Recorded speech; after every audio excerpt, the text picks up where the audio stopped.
신녀와 더불어 이렇게 금식한 후에 규례를 어기고 왕에게 나아가니 죽으면 죽으리다 하니라. 오늘 에스더 이야기는 하만의 괴계로 몰살 위기에 처한 유대 민족이 모르드게와 에스더의 생명을 건 결단과 믿음의 기도로 위기를 모면하고 복을 누리게 되는 이야기입니다. 아시리아와 바벨론에 의해서 이스라엘은 망하고 백성들은 포로로 끌려갔습니다. 이스라엘 백성들은 고국으로 후에 귀환했지만 AD 70년에 로마 장군 티토스에 의해서 나라는 완전히 망하고 살아남은 유대인들은 국외로 추방되고 말았습니다. 이 고국에서 쫓겨난 유대인들은 지중해 연안의 방방곡곡으로 흩어지기 시작했습니다. 그들 중 일부가 유럽으로 건너가게 되었습니다. 유럽으로 건너간 유대인들은 또 두 방향으로 흩어졌는데, 한 방향은 다뉴브 강과 라인 강을 따라 독일과 폴란드와 러시아로 들어갔고, 또 다른 한 방향은 에스파냐와 포르투갈 등지로 들어갔습니다. 그런데 그들이 가는 곳이면 어디든지 핍박이 기다리고 있었습니다. 봉건제도 하에서 유대인들은 토지를 소유할 수가 없었고, 또 길드 제도 때문에 산업에 관여할 수도 없었습니다. 그들 대부분은 상업으로 장사를 하면서 생계를 이어가고 있었습니다. 1903년 4월 6일 제정 러시아 시절 반유대인 폭동 사건이 생겼습니다. 이 사건은 2달 전에 앞서 발생한 그 러시아 소년의 죽음의 그 범인이 바로 유대인이라는 소문 때문에 발생된 것이었습니다. 사실 이 사건의 범인은 러시아인이 분명했는데, 죽은 소년의 친척이 분명했지만 그럼에도 러시아인들은 범인이 유대인이라고 뒤집어 씌운 것을 그대로 믿었고, 폭도들이 거리로 나와서 유대인을 죽여라고 외쳐댔습니다. 이 사건으로 3일 동안 49명이 죽었고 수백 명의 유대인들이 부상을 입은 사건이었습니다. 그리고 유대인의 집들도 700여 채나 파손이 되었습니다. 이때 폭도들은 갓난 그 유대인 영아들을 안고 나와서 거리에서 잔혹하게 죽이고 있었지만 러시아 경찰관들은 이를 제지하지 못하고 수수방관만 했습니다. 이 사건으로 말미암아 유대인들은 고국으로 돌아가자고 하는 이 시오니즘에 불을 붙이는 계기가 된 것입니다. 이 사건 이후 러시아에 거주하고 있던 유대인 수만 명이 러시아를 떠나서 서유럽과 팔레스타인 지역으로 이주했습니다. 여러분, 그렇지만 이 서유럽도 안전지대는 아니었습니다. 1930년대 중반에 이르러 히틀러는 유대인 인종 청소를 목적으로 이미 구체적인 계획을 세워놓았고, 그 계획의 일부가 바로 아우슈비츠 유대인 수용소였던 것입니다. 이 아우슈비츠 첫 번째 수용소는 1940년 4월에 세워졌고, 이 수용소에는 정치인들이 수감이 되었는데 독일과 폴란드 정치인들이 수용되었습니다. 그리고 두 번째 수용소에는 유럽 각지에서 압송되어 온 유대인들을 수용했는데, 이곳에는 유대인들을 처형할 때 사용한 가스 목욕탕, 그리고 처형된 시체를 보관하는 시체 보관실과 시체를 화장하는 화장 시설이 들어서 있었습니다. 그리고 세 번째 수용소는 1942년 5월에 건설되었는데 이곳은 바로 강제 노동 수용소였습니다. 이곳에는 비교적 젊고 건장한 유대인들이 수용되어 있었는데 인근에 있는 대규모 화학 고무 공장에서 이들의 노동력이 착취되고 있었던 것입니다. 유럽 각처에서 그 화물 열차에 실려온 유대인들 가운데 젊고 건강한 사람들은 노동수용소, 포로수용소로 보내졌고 노약자들과 여자들은 모두 가스실로 보내졌습니다. 그리고 이곳에 수용된 사람들 가운데 일부 인원은 실험용으로 사용되기도 했습니다. 제2차 세계대전이 독일에게 점점 불리해지자 히틀러는 이곳에 있는 유대인들을 다른 포로 수용소로 옮기기 시작했는데 소련군이 이곳을 점령할 때쯤 유대인들은 7,600여 명이 살아남아 있었으며 이곳에서 희생된 유대인들의 유골이 태산을 이루고 있었던 것입니다. 이 아우슈비츠에서 죽은 유대인의 수는 자그마치 100만 명에서 250만 명으로 추산되고 있는데요. 전쟁 기간을 통해서 히틀러에 의해 희생된 유대인 수를 합하면 600만 명 정도로 추산되고 있는 것입니다. 사랑하는 여러분, 우리 민족 역시 나라 없는 서름을 겪었고 배고픔의 고통도 충분히 겪었습니다.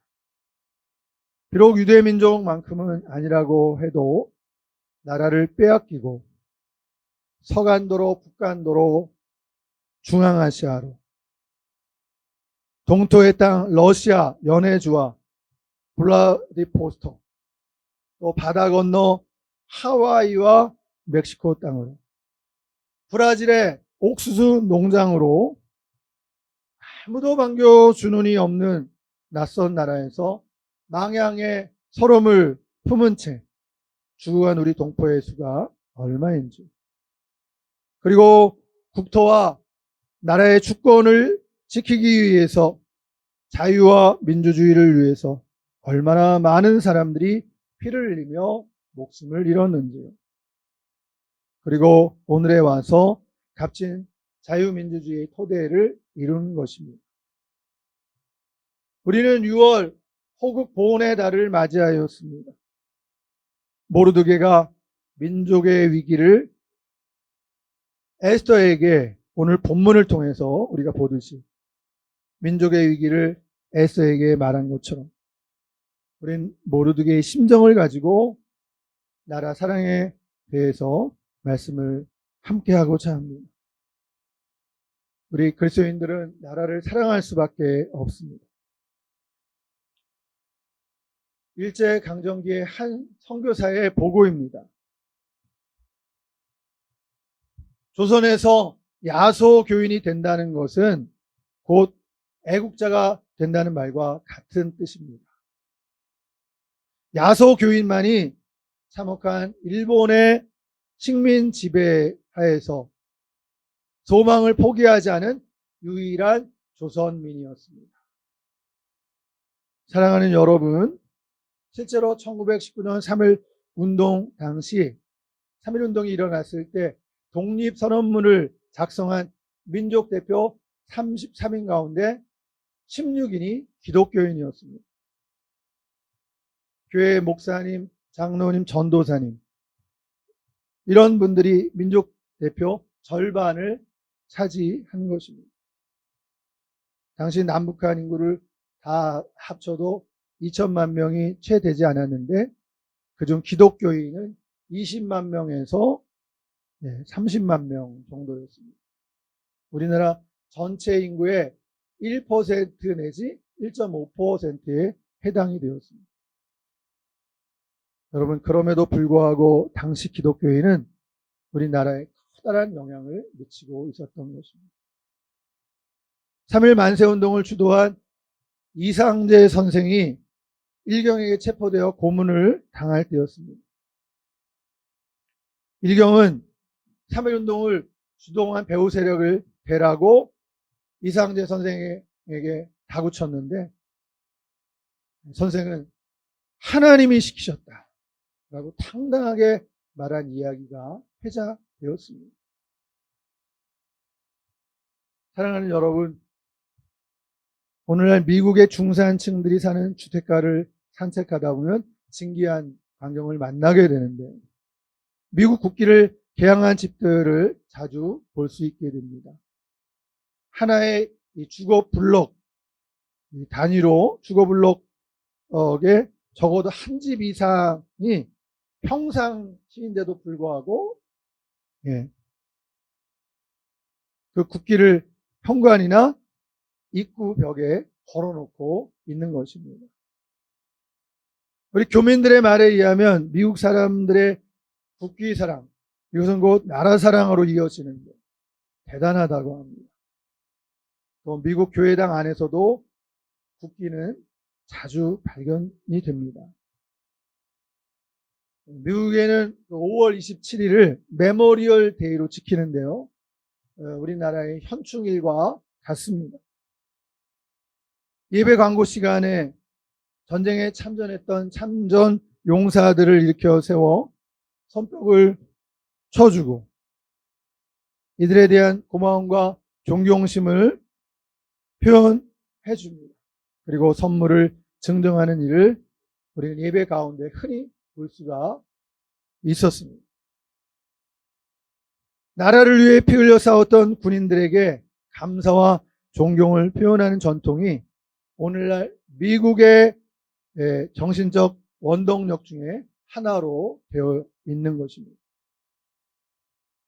한편 지금 전 세계 난민은 약 3,500만 명 가량인데요, 이 난민과 같은 형편이지만 국내에 있는 난민이라 할 수 있는 국내 신양민들은 7,100만 명으로 이 둘을 다 합치면 1억 명이 좋게 넘습니다. 사랑하는 여러분, 이들에게는 인도적인 지원과 식량과 물자의 도움이 절실합니다. 이들 가족 가운데 누가 죽었고 또 가족과 헤어졌는지, 어떤 사회적 차별과 편견을 입었는지, 경제적 피해를 입었는지, 또 여성이나 약자들이 어떤 폭력적 피해를 입었는지요. 한 사람 한 사람 말 못할 사정과 기가 막힌 아픔을 가지고 있습니다. 지금의 우리나라 분위기는 어떠한가 생각을 해보게 됩니다. 얼마 있으면 한국전쟁이 일어난 지 발발된 지 74주년이 됩니다. 그래서 오늘 우리는 6월을 흔히 호국 보훈의 달로 지키게 됩니다. 과연 현재 우리나라는 과거에 나라와 국민을 지키기 위해 목숨 바쳤던 분들을 위해서 얼마나 기억하고 또 감사와 존경의 마음을 품고 있는지요. 그리고 나라가 있다는 것에 대해 고마움을 생각하며 나라를 위해서 내가 또한 우리 교회가 할 수 있는 일은 무엇인지요. 이런 질문들을 던져보면서 조용히 우리 자신들 성찰할 필요가 있는 것이죠. 그 어느 때보다도 국내적으로 불안전한 시기를 보내고 있는 지금, 나라를 생각하고 또 애국을 다짐하는 것은 그리스도인으로 마땅한 태도라고 보여집니다. 여러분, 그렇다면 그리스도인들이 나라를 사랑하는 방법은 무엇이겠습니까? 첫째로 우리 그리스도인들은 자기 중심주의에서 벗어나야 하겠습니다. 에스더의 사촌 모르드게는 호화로의 왕궁에 머물러 살던 에스더에게 이 유다 나라가 망하면 혼자 살아남을 수 없다고 경고했습니다. 너는 왕궁에 있으니 모든 유다인 중에 홀로 목숨을 건지리라 생각하지 말라. 13절입니다. 혼자만 살겠다고 생각하는 것은 바로 망국 사상입니다. 나라가 망하고 나라의 주권을 빼앗겼는데 어찌 자기 홀로 살아남을 수 있을까요? 여러분, 필리핀의 독재자 마르코스 대통령이 망명길에서 비행기 안에 수많은 현금과 7억 달러로 말해지고 있는데 또 수백 개의 보석 상자를 싣고 도망을 했습니다. 이에 비해 우리나라 국부인 이승만 대통령은 프란체스카 차스카 여사와 함께 혈혈 단신으로 하와이에 갔는데도 기거할 곳이 없어서 그곳 한인의 도움으로 주택을 제공받은 것으로 알려지고 있어서 돈의 착복과 유용 등은 말도 안 되는 유언비어로 볼 수가 있습니다. 여러분, 요즘은 개인주의가 팽배해져서 자기 일이 아니면 관심사에서 제외됩니다. 그러나 자기 일과 직결되는 일이라면 눈에 쌍심지를 켜고 달려듭니다. 오죽했으면 이런 농담이 있었겠습니까? 집에 강도가 들었는데 강도야 하고 소리치면 아무도 안 나옵니다. 다칠까봐 다 숨어버린다는 것이죠. 그래서 불이야라고 외쳐댑니다. 그래야 뛰어나오는 것입니다. 1966년 6월 12일 이스라엘이 아랍과 6일 전쟁을 치를 때 일입니다. 미국 스탠퍼드 대학교에서 총장이 유태계 학생들과 아랍계 학생들을 모아놓고 당부를 전했습니다. 자네들의 고국에서 전쟁이 발발했는데 동요하지 말고 다가오는 학기말 시험을 착실하게 준비해 주길 바라네. 며칠이 지나자 유대인 학생들의 기숙사에는 텅텅 비었어요. 학생들을 찾을 수가 없었습니다. 유대인 학생들은 고국에 전쟁이 났는데 편안하게 공부만 할 수 있는가 하면서 고국으로 짐을 싸고 돌아갔던 것이죠. 반면에 아랍계 학생들은 본국으로부터 차출, 귀한 명령을 받을까봐 전전긍긍하면서 다 두려움 속에 은신해 버렸습니다. 여러분, 이 전쟁의 결과는 어땠을까요? 아시는 대로 300만 명도 안 되는 이스라엘이 1억 명이 넘는 아랍과 싸워 당당히 승리한 것입니다. 이 전쟁의 승패는 정신력, 애국심에 의해서 결판이 난 것으로 볼 수 있습니다. 제가 이 이야기가 좀 오래된 이야기라서 요즘에는 어떤가 하고 기사를 살펴보았는데요. 최근에 보도를 한번 살펴보았습니다. 지금도 여전히 유대인 젊은이들의 애국심이 예전과 같이 여전한가, 그것을 한편 제가 궁금해서 한번 보았는데요. 경향신문 보도에 일부 보도인데 유대인 애국심 옛말, 청년들 고국행 깊이, 이런 보도가 있긴 했지만 곧이어 이스라엘 청년들 전쟁하러 줄줄이 귀국, 항공편 늘렸다고, 이게 2023년 10월 13일자 보도입니다. 그 젊은이들의 이스라엘 귀국 러시가 이루어졌다는 보도인데요.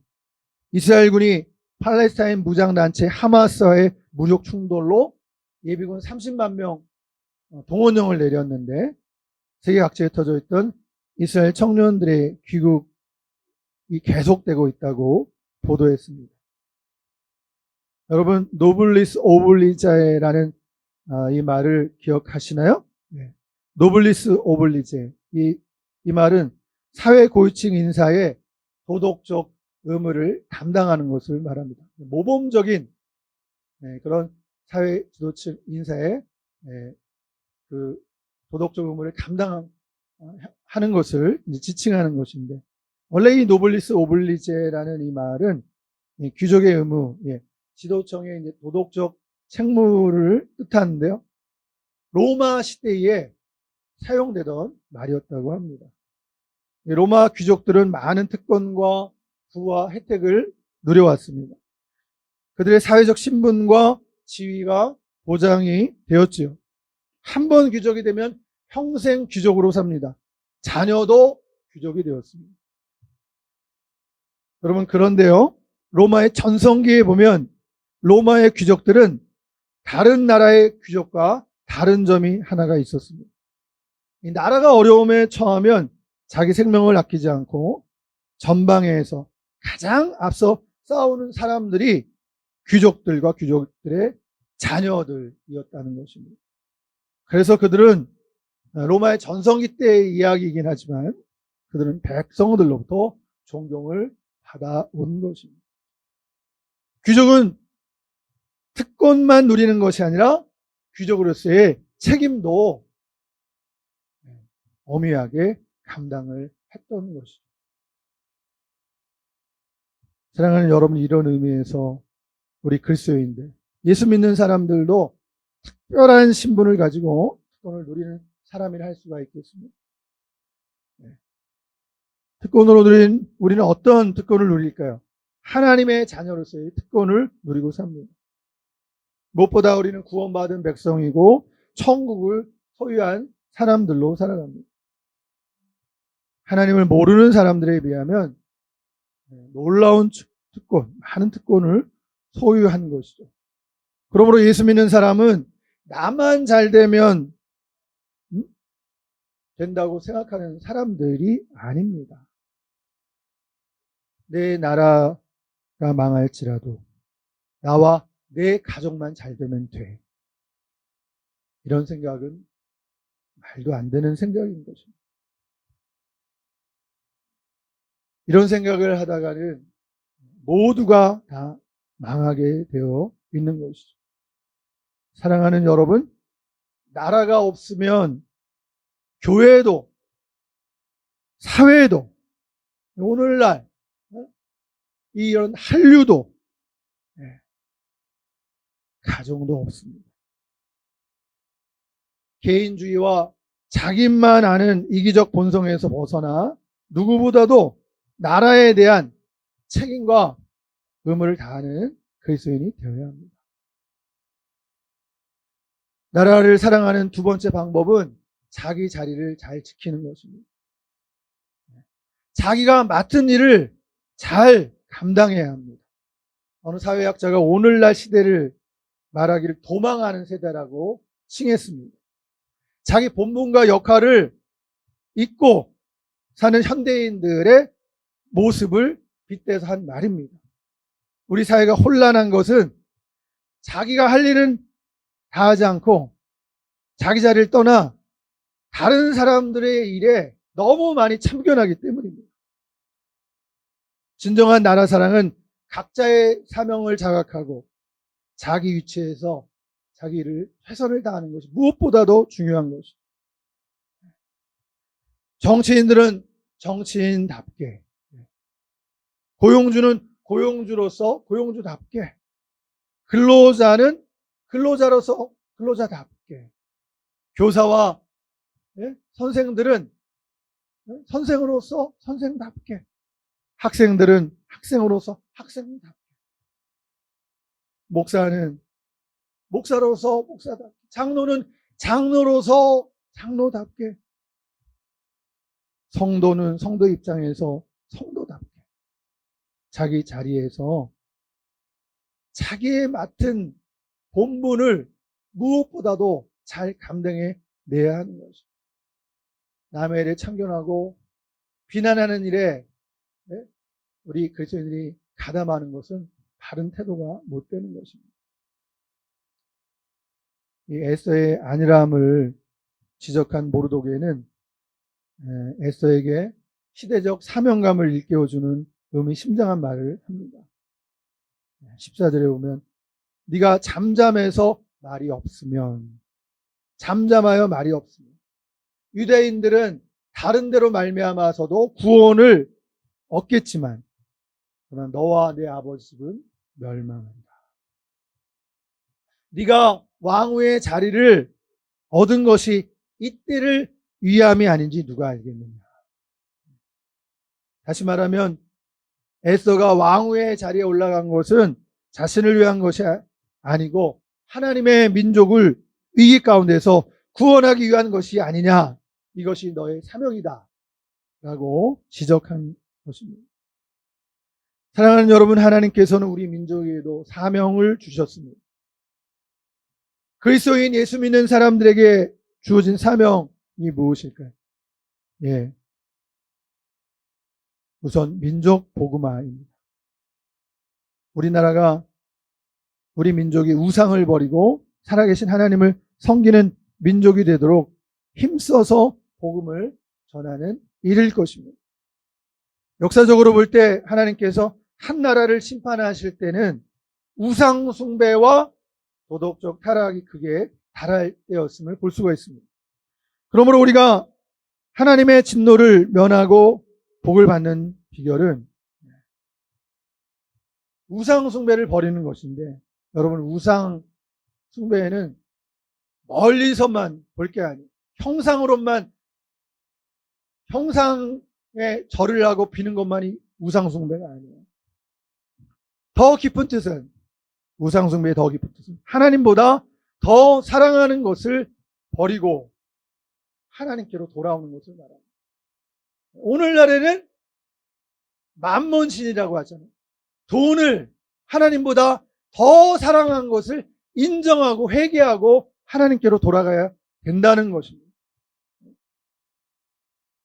하나님보다 더 사랑한 우상을 버리고 죄로부터 돌이켜 하나님만을 예배하고 하나님께로 돌이키는 회개가 꼭 필요하다는 것입니다.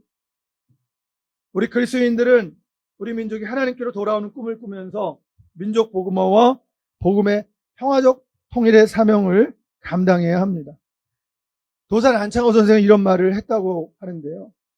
경찰서 1개를 세우는 것보다 교회 10개를 세우는 것이 훨씬 유익하다. 사랑하는 여러분, 이 말이 진심이 되기를 바랍니다.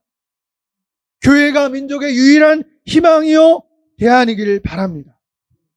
교회가 정의의 보루이며 정신적 지주이고 시대의 양심이 되길 바랍니다.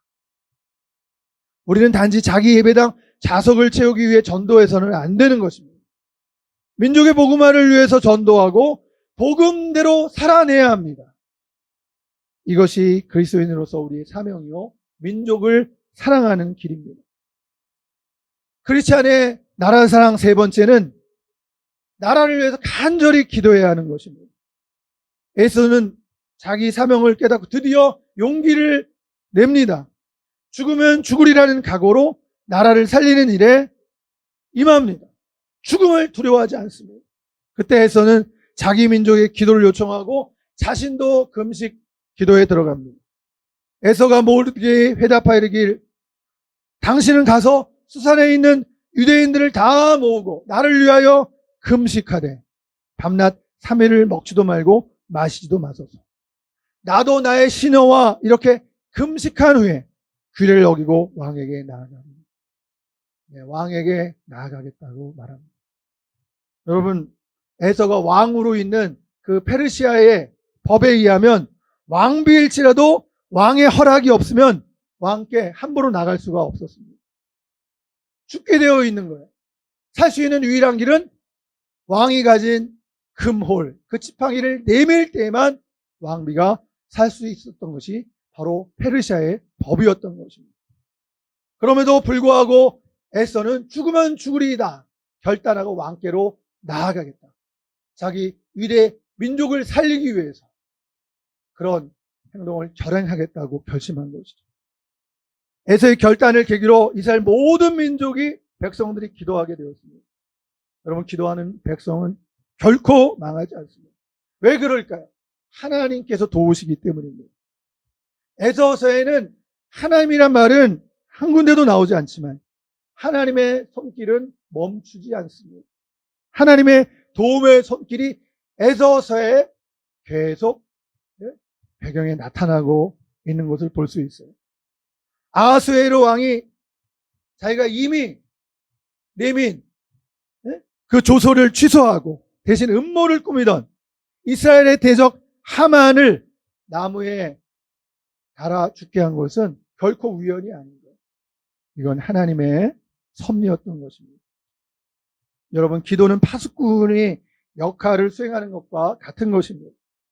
파수꾼은 망대에 올라가서 깨어서 나라를 지키는 사람이에요. 모세와 훌과 아론의 기도입니다. 모세의 기도가 팔이 내려올 때 훌과 아론이 모세를 도와서 기도하였습니다. 기도는 이렇게 해야 되는 것이에요. 하나님은 기도하는 자들에게 이 나라 운명을 맡겨주십니다. 이 나라를 책임지는 것은 저 청와대가 아닌 것을 알아야 돼요. 국방부도 아닙니다. 기도하는 교회와 성도들임을 우리는 자각해야 합니다. 우리나라의 번영과 안정을 책임지는 자들이 교회와 성도들인 것을 알아야 합니다. 어떤 사람은 입만 열면 자기 나라를 욕을 해요. 그러나 그리스도인은 나라에 대해서 감사하는 마음과 자부심을 가지고 나라를 위해서 더욱 눈물로 기도해야 되겠습니다. 우리나라가 수많은 고비와 위기를 잘 넘기면서 그래도 이만큼 성장한 것은, 여러분, 이런 말이 있어요. 애국가 덕을 보았다는 말도 있습니다. 우리 기독교를 보게 되면 찬송가 4장이 애국가였다라고 하는데요. 우리 신앙 선배들은 예배 시간에도 애국가를 불렀다고 해요. 14장이 있었다고 하는데. 하나님이 보호하사 우리나라 만세. 애국가에 하나님이 나오는 거예요. 할렐루야. 여러분, 국가에 이런 가사를 가진 나라는 어디에도 없는 겁니다. 우리나라는 애국가 자체가 기도문인 참 특별한 은총을 입은 나라예요. 이렇게 하나님께 나라를 보호해달라고 기도하는 민족이기에 잘 될 수밖에 없는 줄로 믿습니다.